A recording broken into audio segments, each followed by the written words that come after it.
Welcome into the late night Gamecock show. My name is Matt Anderson. I am the late night Gamecock, joined as always by Rob Williams of thebigspur.com. Four-quarter Friday, SEC Sunday night, the hardest working man in the business. Rob Williams, how are you doing tonight? I'm fantastic. I'm locked in on NCAA baseball and softball in preparation for SEC Sunday night. Got to pay attention to both of those brackets a little bit. What's going on? It's been fun though, Matt. I mean, you obviously get the lack of Garnet and Black in the tournament this year on the baseball side, and an early exit for the softball team. However, we've had some upsets and some fun things going on, so it's been entertaining just to kind of have it on and not have to be on the edge as much watching to see what Carolina's going to do, but watching a couple of these potential head coaching candidates out there and how they're performing in the tournament too. So keeping an eye on it. What's going on with you? Yeah, I feel the same way, man. I mean, golly, it's so crazy that tomorrow the transfer portal opens for baseball, and like there are regionals that are not yet settled. And one of the coaching candidates is going to be playing tonight and tomorrow for South Carolina baseball. Well, maybe tomorrow. Depends on if you hope for it or you don't hope for it. Yeah, well, I'm But looking at it right now. yeah, so we'll get to it here in a minute, but it is May 31st, the last day of May.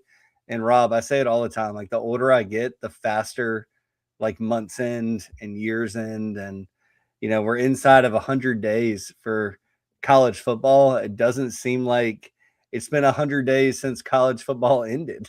And maybe it hasn't. I don't know, with the national championship, bleeding into January, but uh, oh man, we never stop here on the late night Gamecock show. We never stop on Inside the Gamecocks, and Rob Williams never stops on Four-quarter Friday and SEC Sunday night. Tonight on the show, we're going to talk a little bit of recruiting. The Gamecock football program is in the middle of, well, not in the middle. They're about to start camps on Tuesday.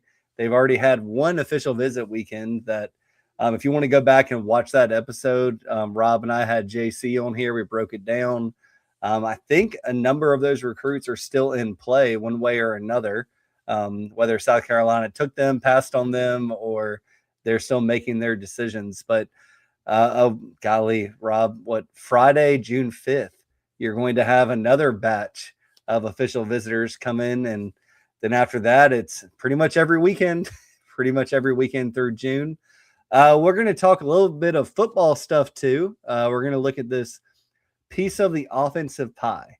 Who gets what? Who should get what? And I know that Shane Beamer and Kendall Briles are watching this show, anxiously awaiting what Rob and I have to say there. And then, of course, we got to get to baseball. We kind of touched on it a moment ago. Baseball is heating up with the coaching search. Kendall Rogers has already said that it's looking like Coastal Carolina's Kevin Schnall or West Virginia's Kevin Sabins. I think is it Kevin Sabins or Kevin Schnall and Steve Sabins? I think it's Steve Sabins. And as you said that, Kentucky takes a 7-6 lead here in the bottom of the fourth against West Virginia and Steve Sabins. If the Cats win this game, it's over. And then you'll have both of those top coaching candidates free of coaching baseball by tomorrow morning, Matt.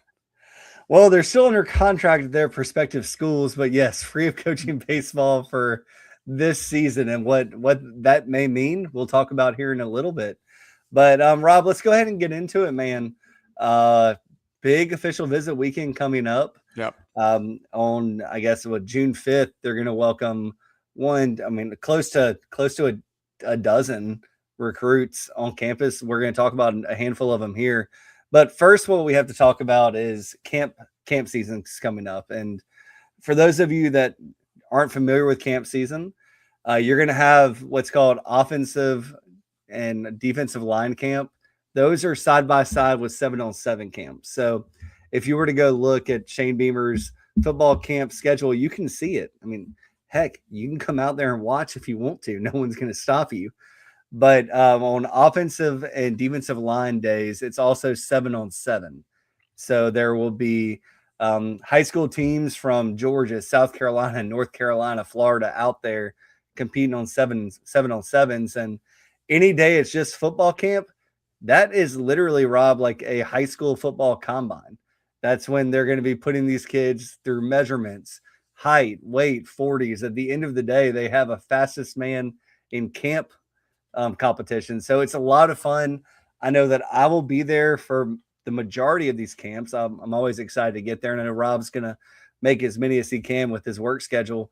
But it's weird, Rob, because like what I love about these camps is, especially if you're there on a Friday, you see all the official visitors roll in, and then you see like, hey, I want to introduce you to this quarterback over here. Yeah, he had a good day today. And hey, look, this guy's over here. Come on, let's go meet with this person. You can watch what the coaches do. It's a lot of fun. But right now, the Gamecock recruiting class is ranked 28th in the country, 11th best class in the SEC, which just proves how difficult the SEC is year in and year out when you have a top 30 recruiting class in the nation, but you don't have a top 10 recruiting class in your conference. So what we're going to do, Rob, and we'll just go back and forth on this and tell me where you think I might be wrong or where I might be right. But Sure. Quarterback recruiting, I think it's done with Jerry Meyer III committing. Have you heard anything differently? No, I don't think so. I agree. That's pretty much in line with what I've been hearing. I think the interesting thing here is to see if anybody pops, Matt, that may be worth taking as just like a depth piece type of deal. Nobody that is really, I mean, everybody's expected to compete in a Shane Beamer football team, but just somebody that just adds something to the room. Or the other thing that I'm looking out for in terms of quarterbacks at these camps are the athletic quarterback inside of the state, typically, that they're going to turn into something else. So in terms of playing the position of quarterback, I think that they're pretty much done. I wouldn't ever rule out that there's going to end up being an athlete that plays quarterback for his high school team that ends up on this roster. We've seen that movie before, and it typically stars Torian Gray. You're not wrong there, Rob. And I can go back to last year at camp season, and you had AJ Brand there, or maybe that was 2 years ago, but it was AJ Brand, and then you had Cutter Woods, and they were both at the same camp, and there was just a stark difference in both of those players. And the thing that I remember is the Gamecocks have been flirting with Landon Duckworth, committed, not committed, committed, not committed. And Cutter Woods was out there 2 years ago, man, just dialing it up. And like when I say it was impressive, it was very, very impressive. And then all of a sudden you saw Dowell Loggins hanging out with Cutter Woods. Then you saw Mike Shula hanging out with Cutter Woods. And then at the end of it, you had Mike Shula, Dowell Loggins, and Shane Beamer all standing behind every single one of Cutter Woods' throws in the 7-on-7 championship. And we know what happened 2 years ago. Cutter Woods got that offer that day. He was committed to Wake Forest. And I looked at the people that I was standing with, Rob, and I said, that kid's going to commit to South Carolina at some point because of the attention that he got. So AJ Brand, though, like to your point, Rob, AJ Brand was a kid that they wanted to play in the secondary with Torian Gray. And the kid was a field general, a dude, a guy that was out there that commanded the respect of everybody. And so you never know where it's going to go. And like these little combine tests will be fun. At wide receiver, the Gamecocks have Javian Robertson and DJ Huggins committed. I think they're probably going to take at least one more guy, Rob. Have you heard any rumblings of taking maybe two? I think it's one of those things where if it's the right combination of guys, you can kind of look at what's left on the board. We have information about, and you can figure that out based on who the official visitors are about who is left on the board. But to be fair, like you and I aren't walking into the Long football building and actually looking at the board. So there could be a hidden guy that we're not aware of. And that's where I say, Matt, if there's a specific combination of guys that want to say yes, it could be a situation where you can't, that you're not going to turn away those two, if that makes sense. However, I kind of lean towards your point about three. You want to continue to backfill with that freshman talent, but you still have this very talented group that you pretty much held together other than Brian Rowe, that were freshmen last year. A lot of those guys we just talked about on the show last week, a little bit, kind of in the crosstalk, right about the time that you were coming in with JC and Phil and moving things over on Friday. We talked a little bit about kind of the depth that's there.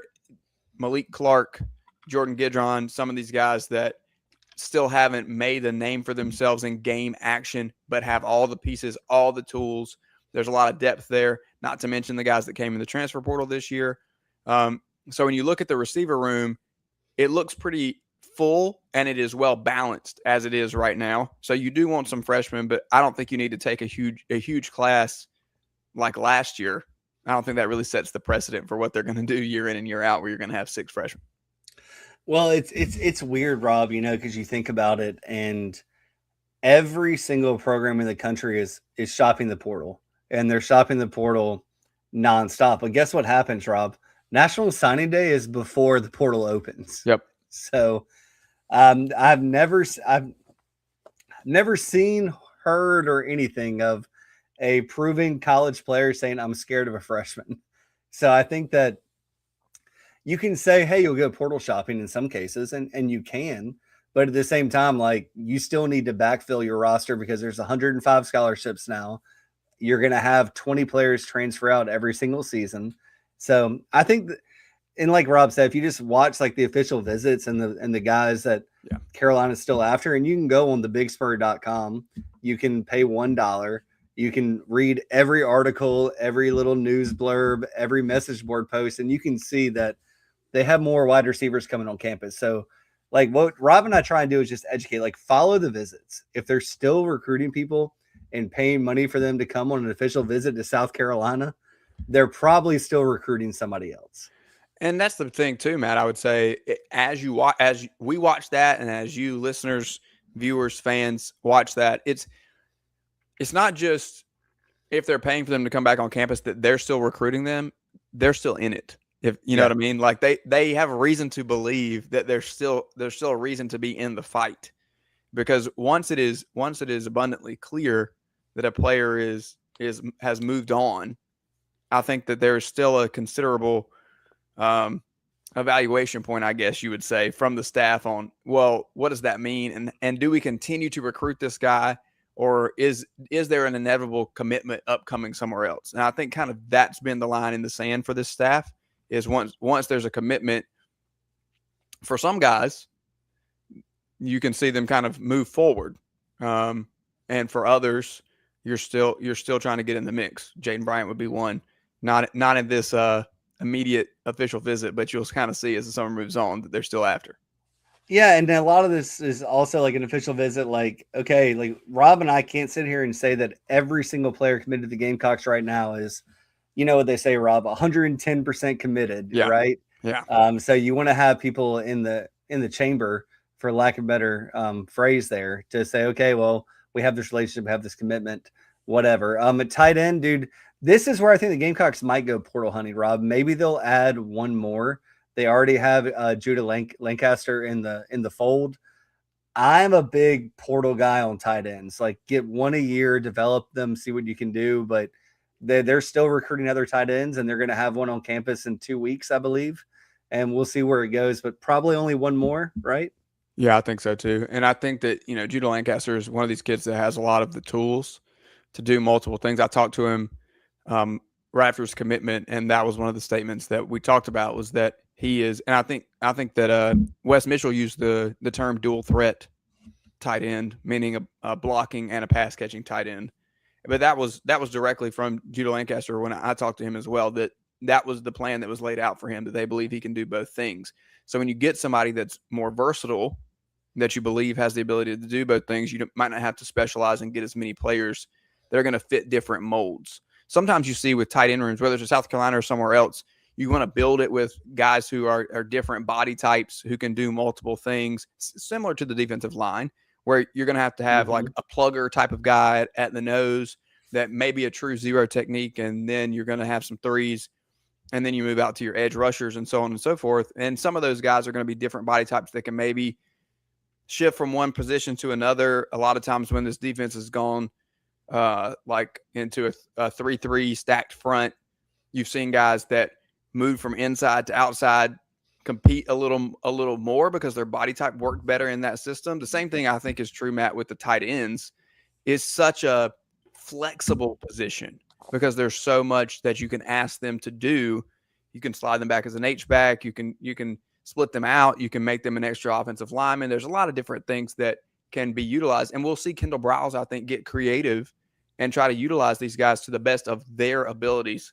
So when it comes to recruiting in that way, I think that we're starting to see that a little bit too with a guy like Judah Lancaster who can come in and kind of get it done in multiple ways, so that you can have almost a Swiss Army knife type of guy to be developed by Sean Elliott and put into this system. I think it's a beautiful match, and it doesn't leave you needing to go out and get a whole bunch of tight ends. And the portal has been really good to South Carolina and the tight end market as well. It really has. And when you think about Sean Elliott, he's coached offensive line, he's coached tight end, he's been all around the place when it comes to position recruiting. And if I'm recruiting a tight end, I want a dual threat guy that Sean Elliott can say, hey, this is what the offensive line is going to ask you to do if you have to slide in there and be in line. Offensive line recruiting, Rob, this is where I think the Gamecocks probably just need to get as many guys as they can. You already have 2 guys committed. I think you could see as many as 5 to 7 in this class, because offensive line is that one place where, although the Gamecocks went portal shopping last year, it's very difficult to go get offensive tackles. It's very difficult to go get studs on the offensive line. You kind of got to home grow them. No, I completely agree. And this is where we see a guy like Shed Surratt, who's gonna be a second-year guy in the program, and showed a lot of promise last year, kind of coming on a little stronger than some people expected him to. Mm-hmm. But when you have a guy like that and you're able to hold on to him because everybody else is portal shopping as well, and we know portal shopping means shopping current rosters, not necessarily guys who are actually in the portal. We've talked about this a ton on SEC Sunday Night for years. Years ago, it was explained to us by coaching staffs, ADs, etc., that the initial move for the portal, and this is off on an aside a little bit, but just in case people aren't aware, the initial move for the portal was to have backup players in the handshakes after games, going ahead and putting bugs in the ear of a player. So we know that everybody is well informed by the end of the season who's interested in you, whether you plan to get in the portal or not. And so it doesn't even take a kind of back-channeled phone call from an uncle to a cousin or agent talk or any of that stuff, or you entering the portal. It happens right there on the field in the middle of the season. As soon as the game is over, these conversations are being had. But to your point about the offensive line, I think that Shed Surratt is kind of the model for what they want to do. I think Darius Gray comes in this year and makes an impact as a true freshman, and then you'll see him second year in the program continue to grow. They hit last year, Matt. We think, we think in the portal with this offensive line, especially with Jacarius Peak, because you already seen what he can do. However, that you're right. You don't want to go there time and time again looking for your starters every single year. This year was a little different because it's a brand new offensive system, new offensive coordinator, new offensive line coach, new running backs coach. So everything that, half of what that offensive line is doing is setting up the run game. And so all of that looks completely different, and you needed a different type of guy to make that happen. So again, for people that maybe just paid attention last year, just like receivers, 6 freshmen came in, not the precedent. A huge portal class of offensive linemen to kind of overhaul that room shouldn't be your precedent. There should be guys who are back there sitting and waiting.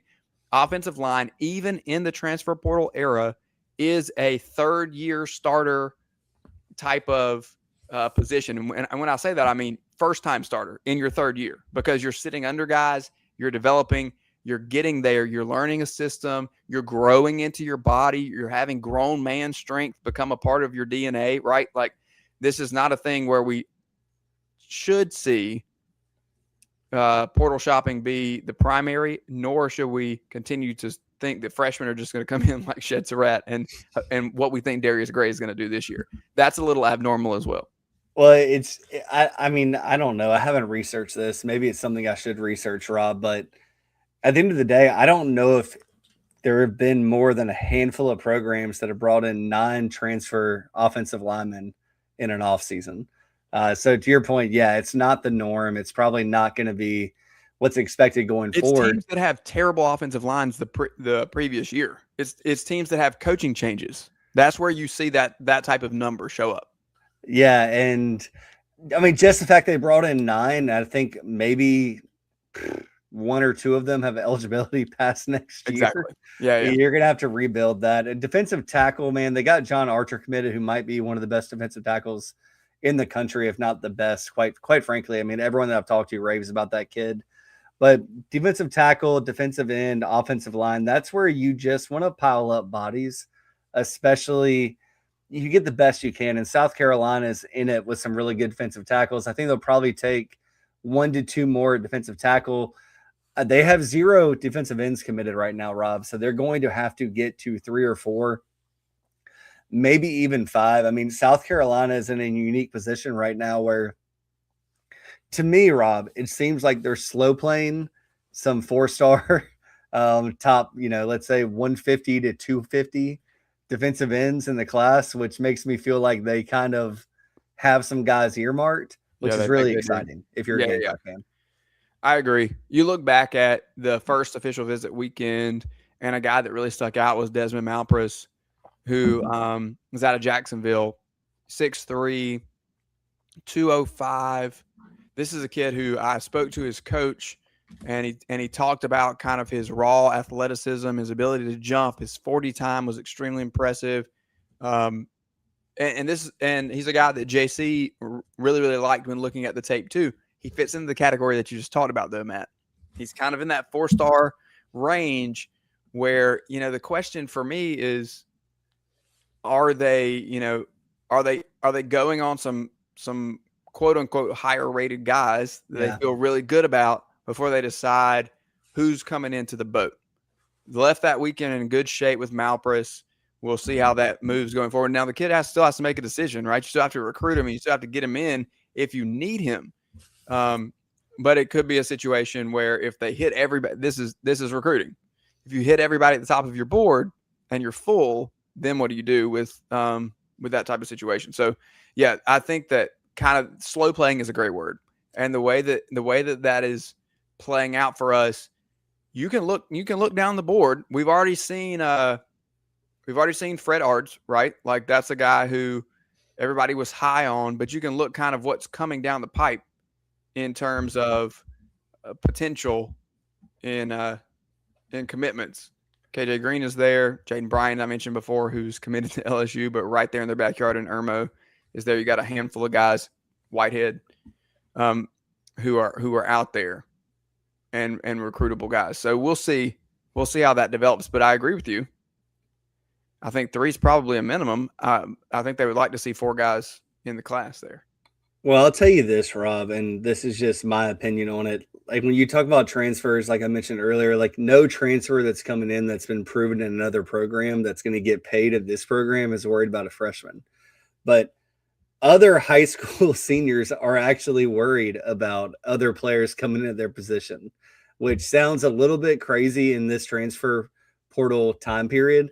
But you have to be very particular because you can take the bird in the hand and maybe grab a Malpris and then pick up another guy. And then like those 2 or 3 elite guys that are still out there, like, well, they took this other guy. What's my role here? Like, am I, and like, this is how I say this, Rob, I don't know where you fall, like the LeBron, MJ, Kobe thing, but like, this is the LeBron era of like, I don't want to hurt this person's feelings. Like he committed ahead of me. Like I can find somewhere else to go.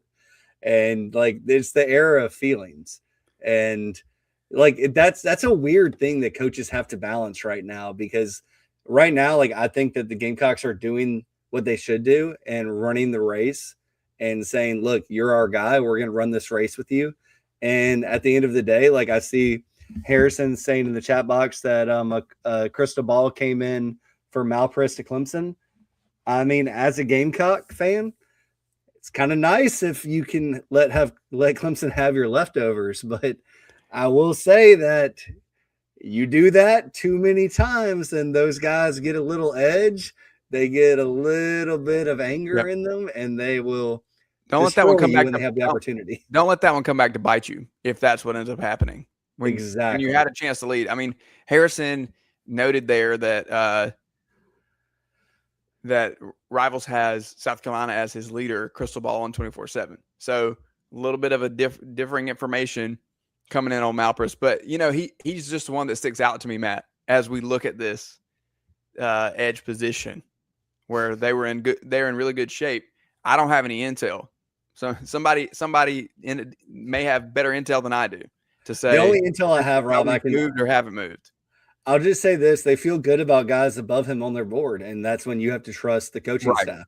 right. And Yeah, I'm right there with you on that. Yeah. So, all right. So really quick, we gotta get through this, and we gotta hear from our sponsors. Linebacker, man, I think they're gonna have to take at least 2, maybe as many as 4, and they have a number of linebackers coming in. Secondary, man, like Torian Gray wants numbers, and what Torian Gray wants, I just give him at this point. He's earned it. Sure. He's getting paid a lot of money to be the best secondary coach in the country. So I mean, like, if you look at linebacker and secondary, Rob, like over under 8 players combined at those positions. Yeah, I might go slightly under and grab the 7 there, but it could go either way. Yeah. Matt, to be honest with you, again, camp is so interesting because we're looking, this discussion is 2 different things. The official visits are very predictable-ish because we kind of have a list, right? We know who's supposed to be there. And sometimes there's last-minute changes and things that go really, really well, and maybe something doesn't go quite as well on a visit or whatever. Camp is different. Somebody could pop at camp and it throws an extra player or 2 into these numbers when we're trying to set over-unders on how many position group guys we're expecting. Tristan Lewis is the latest Torian Gray addition that played quarterback. He played for Greenwood last year, and I would expect that he's gonna push for the 2 deep as a true freshman at corner. As a high school quarterback last year, freak athlete. This is the type of kid that Torian Gray finds, that he loves, and those are the type of camp evaluations that we could see, and that could just blow up this whole. How many players do we think? Oh, it can blow it up entirely. And I'll tell you a funny thing here, Rob. And like, I'm not telling you because you know this. I'm more telling our viewers and our listeners. But Tamarian Watkins, right? South Carolina wanted him. He went to Texas A&M. He got paid a decent amount of money to go there, and Gamecocks just said, "Well, we'll go get Tristan." Like, I mean, seriously, like it was like that, like where Gamecock fans saw his recruiting ranking a top player in the state, and the Gamecock coaching staff said, "Enjoy the money, son." Like, brought him in for a little secret visit, a little unofficial official visit later in the season. They didn't play the game. They were happy with what they found. So, um, I like to say this, Rob, and you play golf. I know you like to watch golf. Like, what's Saturday called, Rob? Moving day. Moving day. And guess what? Official visits and camp season. Yeah. This is moving day. June is sure. moving day, and you'll see where the Gamecocks land. Before we hit a quick break, I do want to run through this. And Rob, feel free to stop me whenever you want to. But the Gamecocks are going to have a lot of recruits on campus June 5th. So it's before we will talk to you again on this show. We'll be recapping these official visits next Sunday. But they got a 4-star linebacker in Micaiah Allen from New Jersey. I feel comfortable in saying the Gamecocks are in his top 3, maybe even in his top 2. 4-star defensive tackle Nate Kamba from North Carolina. Gamecocks are in his top 2. I think this might be that dreaded situation, Rob, where if Georgia wants a defensive tackle that the Gamecocks won't, they get him. We will see. I really like Kamba's tape though, and yeah, it's one of those you try not to get attached to certain recruits that you're looking at. Oh, I always do. I completely agree with what you're saying because I do think of South Carolina and Georgia there, and it's a situation where how hard do they put the hammer down? But we've seen them beat we've seen South Carolina beat Georgia on other recruits in this cycle. DJ Huggins comes to mind. So we'll see. Defensive tackle is maybe a little different type of situation, but we'll see what they can do. It's a good opportunity. Like you said, it's moving day, so we'll see this weekend with combo specifically. Well, I'll tell you, like, I mean, I think Gamecock fans in general just have, PTSD with Georgia and a defensive tackle. No doubt. It just never seems to work out for the Gamecocks for a variety of reasons we've talked about. Like sometimes that Georgia scheme just fits better for a defensive tackle and what they're trying to do. Golly, Rob, I kind of want you to say this person's last name. I'm not even sure, but I can at least say success. I think it's Webude. That's not what I would have said. 4-star defensive end. Rob, this official visit got put together pretty quickly. Yep. I think the Gamecocks are definitely in his top 5. I think he only has 4 official visits, but this is the definition of moving day. Let's see what the Gamecocks can do this weekend here. You got a number of commitments that are going to be on campus. 3-star wide receiver Javian Robinson, 3-star wide receiver DJ Huggins committed. You have Will Endicott and Jackson Elson, offensive lineman commitments. And then Matt, do you think that this weekend, because there's so many of them, this is a thought in my head kind of looking over the list again today, how does it benefit them, I guess, is in my mind, there's a lot of commits as opposed to what we've seen. The class isn't all that big yet. But when you look across the other official visit weekends, like this one's kind of stacked in terms of guys that are already in the boat. Does that help, quote unquote, moving day?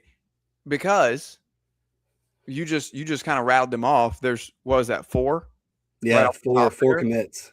So that's really 4 guys that in a lot of ways don't count in terms of how much you have to woo them. Now, can you put somebody on them and give them some intentionality and attention? Sure. I mean, but also they're in the boat.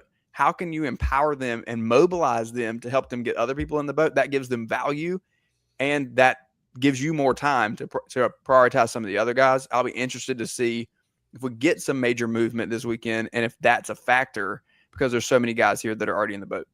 Well, on these type of weekends, this is when like those group chats you hear about get started. Yeah. And it's, how you feeling, man? Like, well, hey, why don't you just hop in this group chat? Like, we'll talk about the Gamecocks, answer any questions you got. So it can help. And the other thing is, there's another big official visit weekend later on in the summer.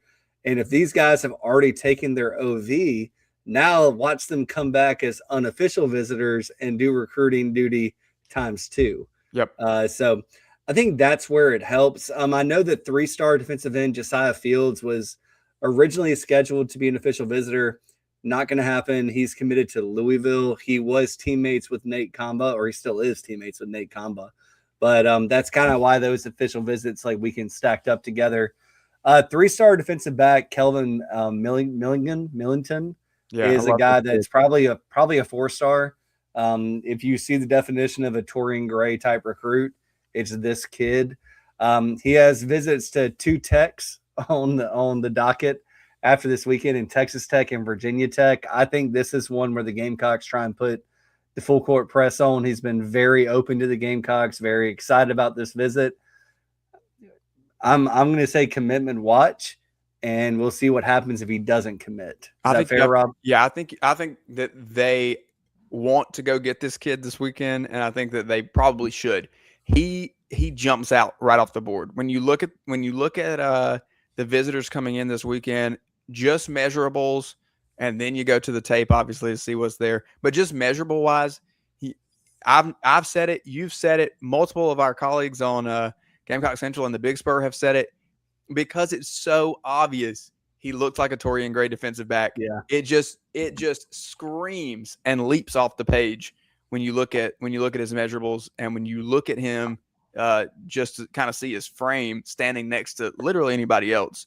You can tell what he's working with, and I think that he's a great fit. And like you said, been very positive and responsive when it comes to Gamecock attention. So we'll see what's going on there. Oh, this one kind of goes hand in hand with 3-star linebacker Jackson Ross from Columbia. Yeah, another kid that Texas Tech is interested in.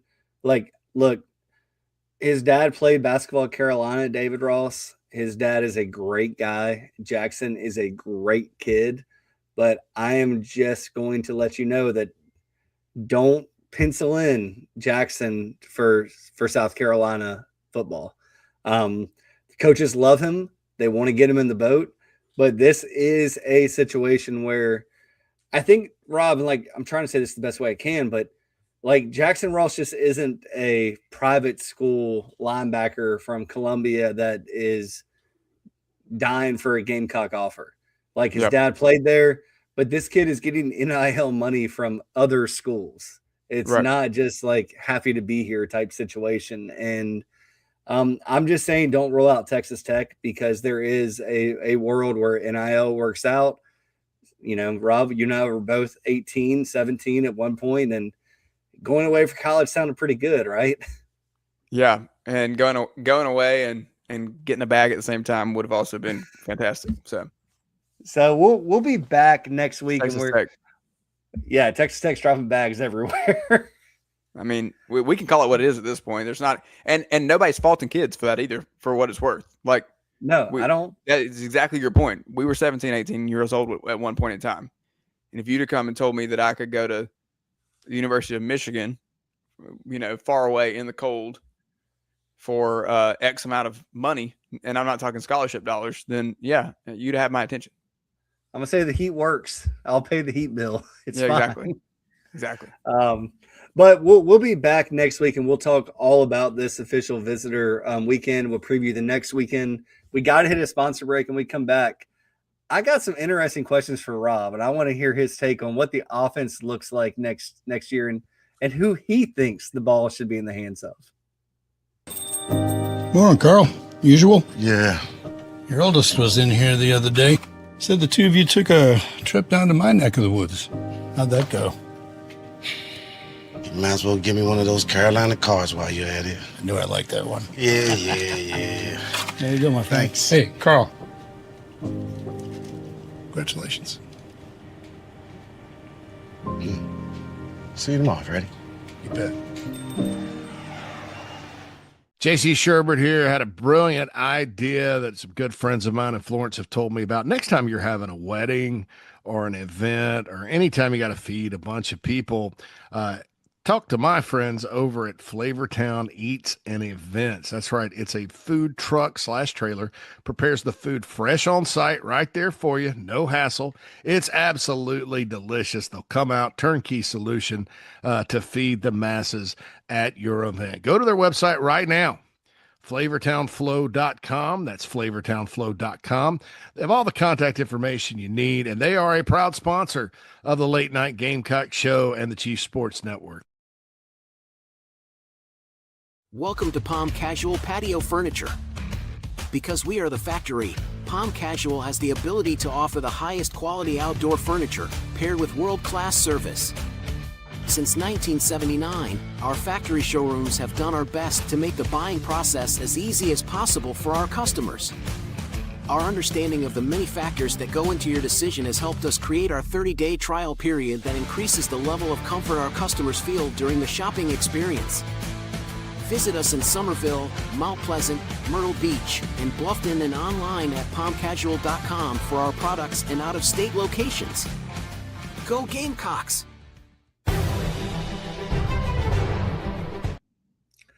Well, welcome back to the Late Night Gamecock Show. Again, my name is Matt Anderson.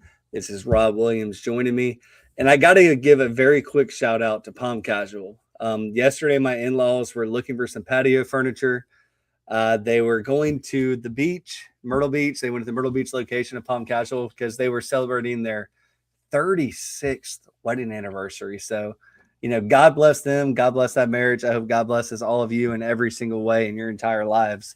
But they said, Matt, do you know a place? And I said, go to Palm Casual. They were blown away. They just said that the quality was top notch. They're going to be making purchases there. So super cool. And then obviously Flavortown Eats. Love my guy Kirby, best food in the world. And then I don't know if those lottery tickets are still out there for you, but you can still support the South Carolina Education Lottery by buying any lottery ticket. Just go buy one. It's $1. Have fun. Scratch it off. There are many of us who benefited from that from scholarships that I, that was me. I went to school for free because I qualified for a scholarship based on those South Carolina State scholarships. So I can vouch for it. And I appreciate it. Irony of all that is that I went to a private Christian school and qualified based on a lottery scholarship, but whatever. That's a different conversation for another day.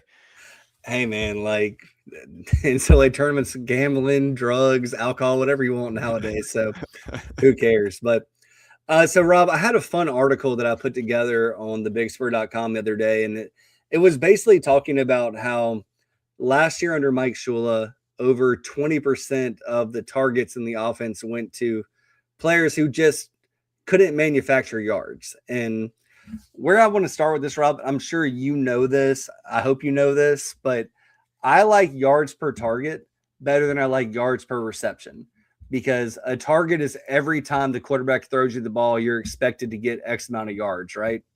And like, I actually like yards per route run better, but I can't find those metrics. Yep. But so how do you get a target, Rob? You earn it. The quarterback has trust in you. The quarterback's willing to throw the ball to you. The offensive coordinator is willing to put you in a position to succeed.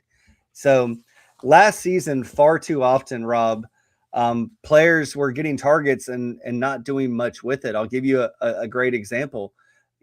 Brian Rowe was one of the pass catchers that had at least 30 targets. Well, on those 30 targets, he averaged 4.8 yards per target. That's not great. The flip side of that is Nick Harbor. Nick Harbor averaged 11.9 yards per target, and he had a 15% target share. Vandrevis Jacobs had a 15% target share, averaged 11 yards per target. So the question I have to start for you, Rob, is, were those the only two guys on the team last year capable of securing yards on targets, or was it a situation where the roster wasn't utilized in its best way? Yes. Can I say yes to all of that? No, I think that when you look at it, first of all, that 11 yard per target thing really sticks out to me because that moves the chains. And when I'm looking at throwing the football, I'm more than likely trying to move the chains on just about every pass, Matt. Like, we can run the ball to set up as an offensive minded person or whatever. You can run the ball to set up something else, or you can pass the ball to set up the run. But we all know that runs in certain situations exist to get 3 yards or to get 1 yard. You should have a 1 yard running play in your arsenal. You should have a 3 yard run. You're going to have some passes like that too, some quick outs, whatever. But most passing plays are designed to get into that intermediate range, even if they're thrown at the line of scrimmage. They're not intended to be screens that go for 2 yards. They're intended to move the chains. And so when a guy is averaging beyond the 10-yard marker in a target, that does jump out to me. I don't think that those are the only two that were capable last year, Matt, but I do think that those two probably, Nick Harbor, simply because they sent him on a lot of either posts or go balls or whatever the case was. There was not a lot of underneath stuff for him in terms of slants, and they got away from using him around the line of scrimmage, which I think is one of the actual things that was a good move. But he does need to develop that route tree a little more fully. Jacobs, on the other hand, had a few more, a little more variety in there. Yeah.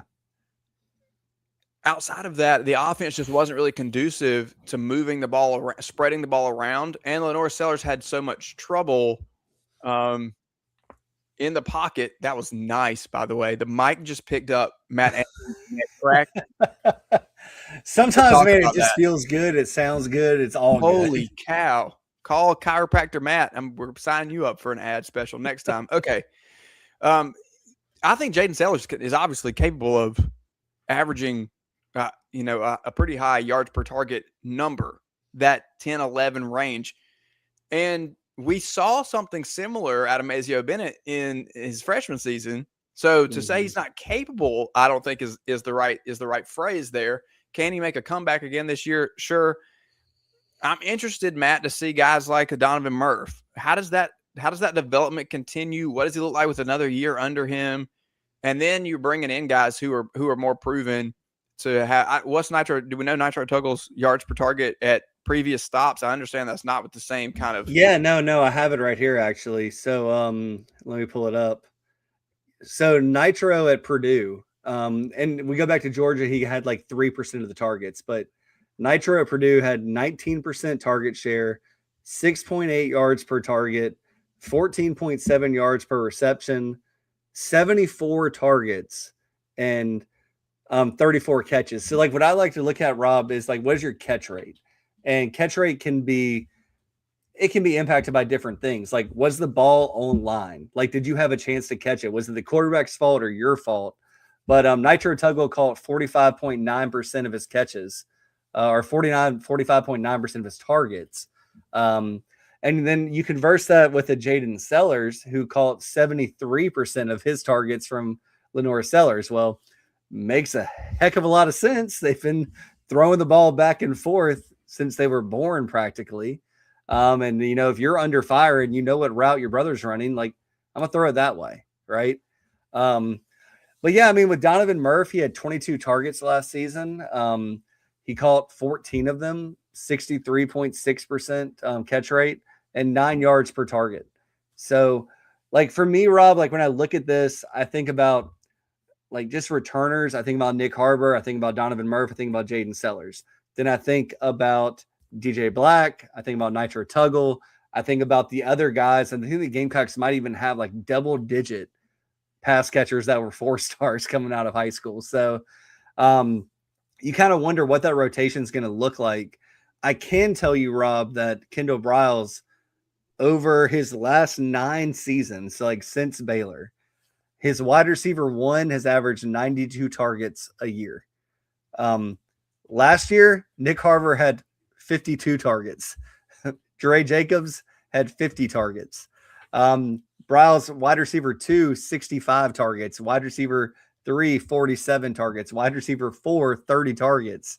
So that's 234 targets over the last 7 years that you have to think Briles wants to do at South Carolina. He's not just going to wipe his butt with his playbook and say, well, not doing that anymore. Right. So you look at those yards per target and you wonder, like, what does a Nick Harbor do with 92 targets? Can he handle 92 targets? Is his route tree there yet? Can Jaden Sellers, Donovan Murph, Nitro Tuggle, DJ Black, we can go down the list. You understand what I'm doing here. Yep. So Rob, my question to you is, what wide receiver on the Gamecocks roster would you like to see 92 targets for next year? Ooh. And why is it not Nick Harper? Who do I want to see 92 targets for? Man, this is tough because I want to say Jaden Sellers so bad. Yeah. Just given his ability to, to work underneath, I think. And here's the thing about Jaden that I've said all along, and I don't think it's a knock on him. I think he's the safety blanket for Lenore Sellers because of the chemistry. Yeah. There's a lot going on right now in OTAs where quarterbacks and receivers can be building chemistry. I don't think anybody can catch him. You know what I mean? I don't think it's possible to build the type of chemistry that these two brothers have. And because Jaden Sellers has the ability and the skill and the talent to play at a high level in the SEC, then that chemistry and that safety blanket nature and that comfortability all really comes into play. Well, I'll take it one step further, Rob. Why did Wes Welker get 100 targets a year from Tom Brady? Because he could play all over the field. He could catch a ball at line of scrimmage. He could catch the ball 5 yards off line of scrimmage. He could catch the ball 18, 30 yards down. And as a lifelong Patriots fan, he can catch a 99-yard touchdown down the seam where they play 0 and he gets by the nickel and Tom Brady lobs it over the top and it's a 99-yard touchdown in Miami. So he can do a little bit of everything, Matt. Yeah, to your point. Yeah, and why did Rob Gronkowski become a Hall of Fame tight end? Because he was good enough. Number one, he earned the target. So, I think it's interesting you say Jaden Sellers because I think Jaden Sellers fits a 92 target type of scheme perfectly. Because what do you have to do? And Rob, you just said it, to get 92 targets. Yeah, get open everywhere. Yeah, you're finding space is really what it is, and some of that separation and some of it is understanding zone scheme and being able to sit down. So I think that he has the quickness to kind of do that. A lot of this, Matt, happens, especially in a Kendall Browse offense too. It happens relatively close to the line of scrimmage where things are going to move quickly, where you're going to find yourself in open space. You're going to find yourself in one-on-one coverage on the outside. Yeah, and you make a guy miss. They're going to get the ball out quick, whether it is making a guy miss in press and you're getting a ball over the top really quickly, or you're finding space somewhere in that 5 to 7 yard range, and then you're going to catch it and go. That's where you're going to get that volume of targets, I think, in the nature of this offense, because they're going to keep you moving. Well, it's so interesting you said Jaden Sellers, because like in my mind, I'm thinking about a video game and I just want to target Nick Harbor 92 times. And every time he touches it, potentially he can go off to the races. But if you have a guy that can garner 92 targets and you have another guy that can garner 65 in Nick Harbor, like, hey, guess what you're doing there? I think that's when you're picking and choosing when you're taking your shots. No doubt about it. I think the guys that are built for this are Jaden Sellers, Nitro Tuggle, Donovan Murph, Mazio Bennett. Yeah. Those types of guys, possession receivers, are the ones who are going to, I think, get the most targets.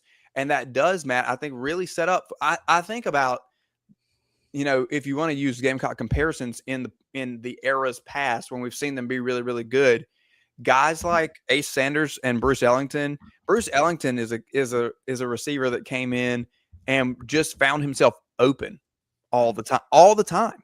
Yeah. And didn't necessarily have all the size in the world to play the wide receiver position, but knew where to be, and that's where the ball ended up. So I think about those guys with that body type. Can they utilize that skill set? Can they have the football IQ to get where they need to be, soak in this offense? I think those are the guys, and to your point, really pulls down the pressure off of Harbor, and he gets a lot more explosive plays out of that. I think so too, man. You look at, wide receiver 1, 2, 3, 4, put them in a hat. Like they can go a couple of different directions, and we're not even sure yet. We haven't had fall practice. We haven't installed the offense, all that kind of stuff. But I mean, I'm excited to think about 234 targets going to wide receivers who average, potentially 9-10 yards a target. Like that, that's really exciting. When you look at the running game, when Browse had Devin Singletary, that was 301 carries. The lowest carries a running back one has had is 110, but guess what? They all average 5.5 yards per carry. So that when you take the passing game into it, you think about like what those guys have been able to do in space and what they can turn plays into. Then you look at the running game and you say, okay, well, maybe it is Matt Fuller breakout season. Maybe Shane Beamer's right when he says he can be an all-time great. He can be one of the best. You go to running back 2, Rob, and they're still averaging 80 carries with a high of 114 and a low of 48. And guess what? The running back 2 averages 4.8 yards per carry.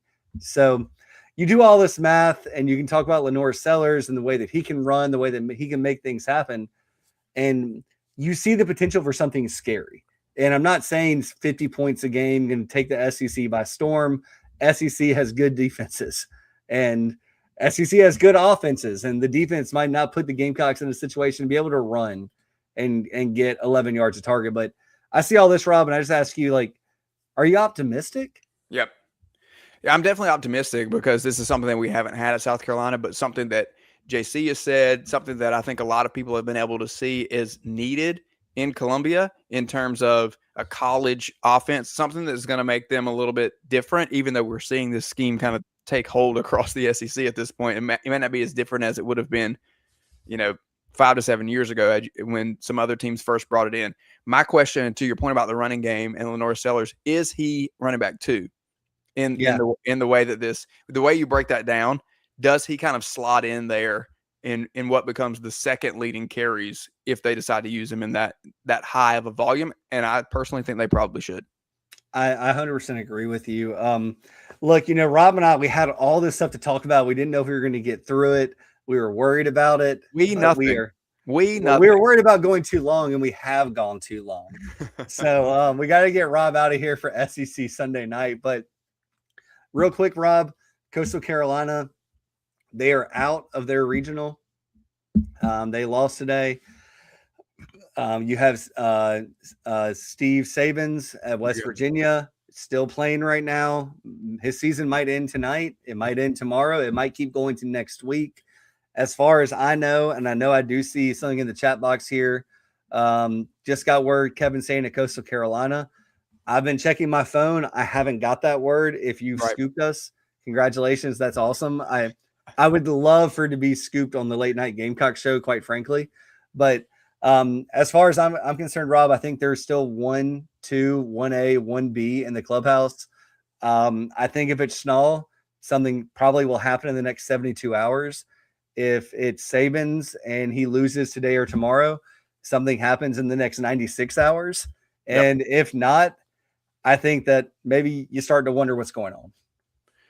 Yeah, no, I completely agree. I was going to say that again, $1 for the bigspur.com. You get the Big Spur, you get Gamecock Central, you get everything. It's not $1 a month. It is $1 period until the start of fall camp. So make sure that you go and do that so that you can follow along coverage, not just an announcement, because everybody's going to hear the announcement, but everything underneath about what makes this hire special and what makes it the right guy. JB is doing a great job of that, along with everybody else on the staff, kind of covering what's been going on here. JC, Matt, and of course all the guys over at Gamecock Central as well. So go do that and follow along. Just to say, JB said the same thing that you said there, Matt, in an article yesterday, I believe, that he would expect it to happen quickly with Kevin Schnall. So it's done in terms of the Coastal Carolina baseball season. So it's now time. You might get some exit interview type of deal or something with some of his guys. You know, we've seen coaches move before and pull some players with them via the transfer portal. So I wouldn't rule that out either in terms of either one of these coaches conducting their exit interviews and saying, hey, just saying, might want to make a move. So, I don't think that this is going to be – I thought we were going to be in a situation, Matt, where maybe we were drawing out and waiting a little bit into June. And we've had this question of the portal opens on June 1st. What happens if these coaches are playing later into the month, so on and so forth? Well, we know for at least one of them that's high atop the candidate list, that's not going to happen. So you could potentially have almost an entire transfer portal to get it done. Yeah, and we'll see what happens with this. Look, I checked in with sources right before I popped on this show. As of for what I'm hearing, Kevin Schnall hasn't said no. If that's changed in the last hour, and then maybe Rob and I will be back on at 10 p.m. tonight to talk about it. But I don't think you go wrong with either of these candidates. Honestly, they're cut from the same mold. But y'all, we got to get out of here. Rob's got to get to SEC Sunday night, which means all of us also have to get to SEC Sunday night. Looking forward to watching Rob tonight. And thank y'all for being here with us. When you hang out with us, you give us the most valuable thing you have, your time. We appreciate you. We're excited for next Sunday, and we will be back better than ever next week. Thank y'all.